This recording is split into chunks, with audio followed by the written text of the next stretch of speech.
नमस्कार दोस्तों, जय श्री राम। एक बार फिर से जंतर मंत्र यूट्यूब चैनल पर आपका स्वागत है। प्रिय भक्तों, आज की वीडियो में श्री हनुमान चालीसा और दोहा के बारे में है।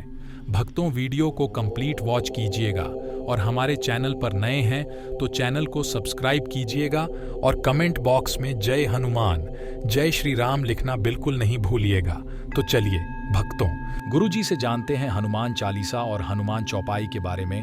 ज्याभ संदुक ओम गणपतये नमः आफ ततायत्त दोहा। श्री गुरु चरण सरोज रज निज मनु मुकुरु सुधारी, बरनऊ रघुबर बिमल जसु जो दायकु फलचारी। बुद्धिहीन तनु जानिके सुमिरौ पवन कुमार, बल बुद्धि विद्या देहु मोहिन हरहु कलेश विकार। चौपाई। जय हनुमान ज्ञान गुण सागर, जय कपीस तिहु लोक उजागर। रामदूत अतुलित बलधामा, अंजनी पुत्र पवन सुत नामा। महावीर विक्रम बजरंगी, कुमति निवार सुमति के संगी। कंचन बरण बिराज सुबेसा, कानन कुंडल कुंचित केसा। हाथ वज्र और ध्वजा विराजय, कांधे मूंज जनेऊ साजय। शंकर स्वयं केसरी नंदन, तेज प्रताप महाजगबंदन। विद्यावान गुणी अति चातुर, राम काज करिबे को आतुर। प्रभु चरित्र सुनिबे को रसिया, राम लखन सीता मन बसिया। सूक्ष्म रूप धरि सियहिं दिखावा, विकट रूप धरि लंक जरावा। भीम रूप धरि असुर संहारे, रामचंद्र के काज संवारे। लाए सजीवन लखन जियाए, श्रीर घुबीर हर्षि ऊर लाए। रघुपति कीन ही बहुत बड़ाई, तुम मम प्रिय भरत ही संभाई। सहस बदन तुम्हारो जस गावें, अस कही श्रीपति कंठ लगावें। सनकादिक ब्रह्मादि मुनीसा, नारद सारद सहित अहिसा। जम कुबेर दिक्पाल जहां ते, कभी कोबिद कही सके कहां ते। तुम उपकार सुग्रीव वहीं कीन्हा, राम मिलाए राजपद दीन्हा। तुम्हारो मंत्र विभीषण माना, लंकेश्वर भय सब जग जाना। जुग सहस्र जोजन पर भानु, लीलियो ताहि मधुर फल जानू। प्रभु मुद्रिका मेली मुख माही, जलधि लांघि गए अचरज नाही। दुर्गम काज जगत के जेते, सुगम अनुग्रह तुम्हारे तेते।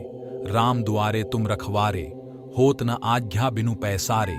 सब सुख लहै तुम्हारी सरना, तुम रक्षक काहू को डरना। आपन तेज सम्हारो आपे, तीनों लोक हाँकते कांपे। भूत पिशाच निकट नहीं आवे, महावीर जब नाम सुनावे। नासय रोग हरै सब पीरा, जपत निरंतर हनुमत बीरा। संकट ते हनुमान छुड़ावे, मन क्रम बचन ध्यान जो लावे। सब पर राम राय सिर ताजा, तिनके काज सकल तुम साझा।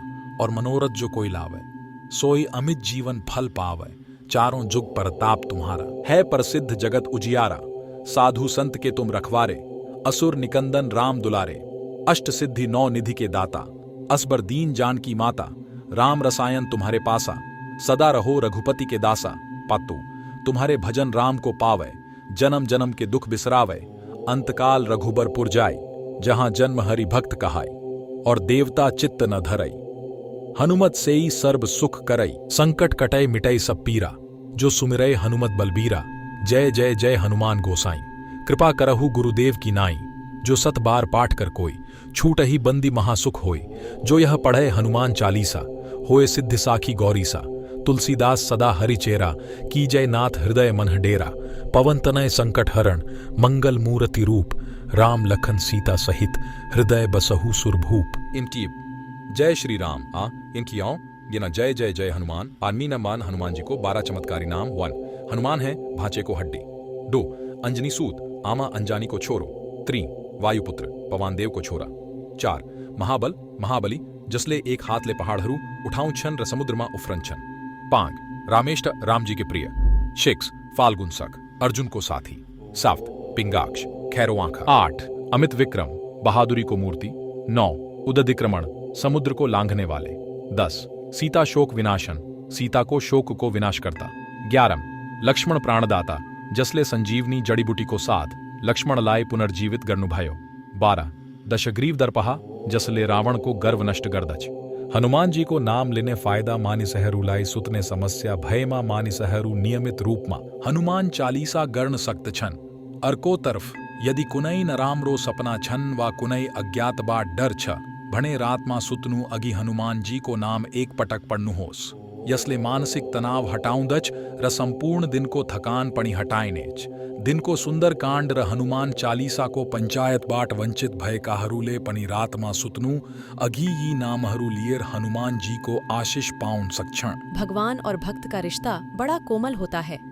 अगर भक्त सही तरीके से आराधना नहीं करता तो भगवान उसकी मनोकामना भले न पूरी करें, लेकिन उसका अहित भी नहीं करते। लेकिन माँ काली तारा ऐसी नहीं है। वह जितनी सरल हैं उतनी ही कठोर भी। तांत्रिकों के साथ गृहस्थ भी इन्हें पूजते हैं। माँ काली तारा बहुत जल्द प्रसन्न होती हैं। वह अपने भक्तों पर मारण, मोहन, वशीकरण, स्तंभन और उच्चाटन जैसी दुर्लभ सिद्धियां भी सहज लुटा देती हैं। उनकी प्रचलित तरीके से पूजा करने में कोई दिक्कत नहीं। लेकिन देवी की आराधना की एक और विधि है, उग्र तारा अघोर साधना। इस विधि को अमूमन तांत्रिक ही अपनाते हैं। इसमें जरा सी चूक पर साधक का सत्यानाश तय है। पूजा की दोनों विधियों में मारण, मोहन, वशीकरण, स्तंभन और उच्चाटन के अर्थ भी बदल जाते हैं। पहले जानते हैं कि शुद्ध भाव से देवी की आराधना करने वालों के लिए इनका मतलब क्या होता है। मारण का भाव है अपने सबसे बड़े शत्रु क्रोध, मद, लोभ आदि का नाश, न कि किसी की हत्या का चिंतन। देवी के मंत्र के जाप से शत्रु पक्ष की शक्ति क्षीण हो जाती है, उन्हें प्रकृति दंडित करती है। साधक को केवल देवी के मंत्र की ऊर्जा ग्रहण करते रहना चाहिए। मोहन का तात्पर्य है भगवती को प्रसन्न करना। यदि वह साधक पर प्रसन्न हो गईं, तो फिर प्रकृति उसकी इच्छानुसार हर जगह साधक के लिए सहज वातावरण तैयार करती रहती है। वशीकरण इसके मंत्र की ऊर्जा से अपने मन को वश में किया जा सकता है। जिसने अपना मन जीत लिया तो फिर वह हर किसी मन को जीतने की क्षमता पा ही लेता है। स्तंभन इसमें मंत्र के माध्यम से इंद्रियों को विषय विकारों की ओर जाने से रोका या स्तंभित किया जाता है। जो अपने विषय विकारों पर जीत हासिल कर लेता है, उसे हर क्षेत्र में सहज कामयाबी मिलती है। उच्चाटन साधक इसमें मंत्र के द्वारा मोह, ममता आदि को त्याग कर मोक्ष के लिए प्रयास करता है।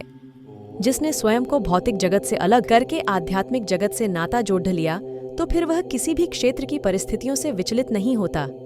वहीं द्वेष भाव से आराधना करने वालों के लिए ये सारे अर्थ बदल जाते हैं। जैसे कि मारण का अर्थ किसी का अंत, मोहन का मतलब किसी को भी अपने माया जाल में उलझाना, वशीकरण यानी किसी को भी अपने वश में करके अपने मन मुताबिक काम करा लेना, स्तंभन मतलब सही दिशा में जा रहे व्यक्ति को भटका देना। उच्चाटन का असर यह होता है कि पूजा पाठ या अच्छे काम से मन एकदम उचाट हो जाता है, यानी उस काम को करने की इच्छा ही समाप्त हो जाती है। यही वजह है कि उग्र तारा की आराधना बहुत घातक बताई गई है।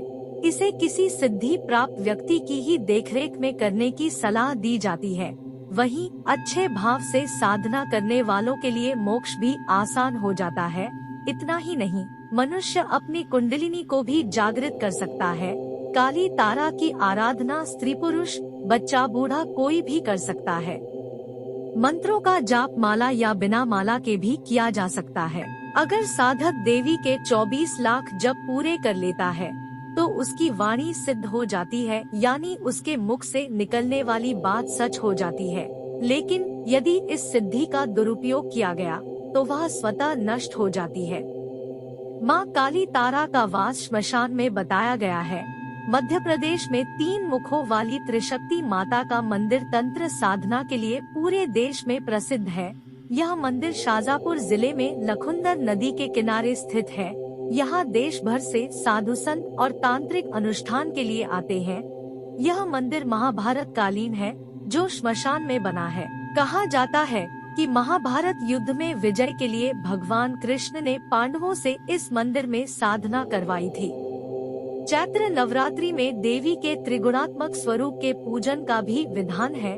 नवरात्रि में नियमों का पालन विशेष रूप से करना चाहिए। इसे शक्ति तत्व जागरण अनुष्ठान कहा जाता है। नवरात्रि ही एक ऐसा पर्व है जिसमें देवी का आराधना से सब सिद्धियां पाई जा सकती हैं। तारा देवी के स्वरूप के बारे में बताया जाता है कि वह एक पैर आगे किए हुए वीरपद से विराजमान है। वह घोरूपिणी मुंडमाला से विभूषित, लंबोदरी, व्याघ्र चर्म पहने नवयुवती दिखती है। उनकी 4 भुजाएं हैं। दाएं ओर के हाथों में खड्ग और कैंची होती है। वहीं बाएं हाथों में कपाल और उत्पल धारण किए रहती है। इनकी जटाएं पिंगल वर्ण और तीनों नेत्र रक्त वर्ण है। उग्र तारा अघोर साधना के नियम भी बड़े कठिन होते हैं। इसमें सबसे पहले गुरु मंत्र से हवन करके भस्म बनानी होती है। ग्रहण के दिन उस भस्म में सिंदूर और शुद्ध जल और इत्र घोलकर एक पिंड बनाया जाता है। यही पिंड माँ तारा का प्रतीकात्मक यंत्र होता है। साधक पिंड से सिंदूर लेकर मस्तक पर तिलक करता है। फिर पिंड को लाल कपड़ा बिछाकर मिट्टी के बर्तन में स्थापित किया जाता है। इस साधना में मंत्रों के साथ पूजन कर लाल पुष्प चढ़ाने होते हैं। शरीर पर कमर से ऊपर कोई भी सिला हुआ वस्त्र नहीं होना चाहिए। लाल धोती का उपयोग किया जाता है। बंद कमरे में दिगंबर अवस्था में पूजन को ज्यादा लाभकारी बताया जाता है। यह साधना ज्यादातर श्मशान में ही होती है। साधकों को देवी का जाप सात्विक स्थान में बैठकर शुद्धता के वातावरण में करने की सलाह दी जाती है। मानसिक जाप या चलते फिरते समय करने पर आधा फल मिलता है।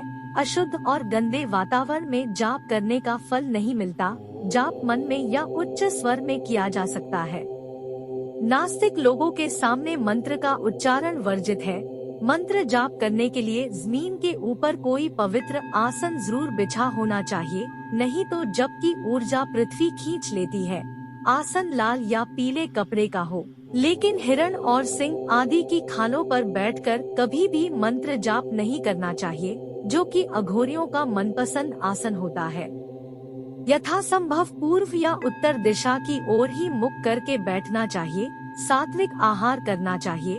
मांसमदिरा या किसी अन्य प्रकार के नशे का सेवन करने से मंत्र जाप का पूर्ण फल प्राप्त नहीं होता।